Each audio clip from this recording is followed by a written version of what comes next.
جی میں بڑا کیریڈلی بتا رہا ہوں آپ کو، بار بار یہ بات آتی ہے. میں نے پہلی کمیٹی میں بات کی تھی اور وہ پورا پاکستان جان گیا تھا کہ میرے پہ ریزرویشن ہیں، اور میں نے باقاعدہ طور پہ اس کے اوپر بات کی. مجھے کسی کا خوف نہیں ہے، میں کسی کے خوف کے بغیر یہ بات پہلے دن سے کر چکا ہوں، اور میں دوبارہ ریپیٹ کر رہا ہوں کہ اس کے بعد ہم نے آپریشن کیے، ہم نے ان کو علاقوں سے خالی کروایا.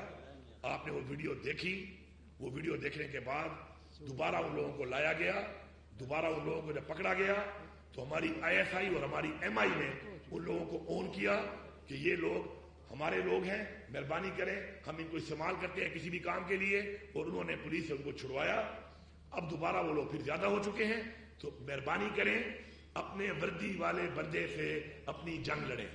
گڑ طالبانوں کے ذریعے جو آپ ان کو اون کر کے جو جنگ لڑنے کی کوشش آپ کر رہے ہیں، اس سے آپ کے درمیان اور عوام کے درمیان اعتماد ختم ہو رہا ہے. آپ کے درمیان اور میری پولیس کے درمیان اعتماد ختم ہو رہا ہے. آپ کے درمیان اور میری حکومت، میری ایڈمنسٹریشن کے درمیان اعتماد ختم ہو رہا ہے. Good Taliban are not accepted.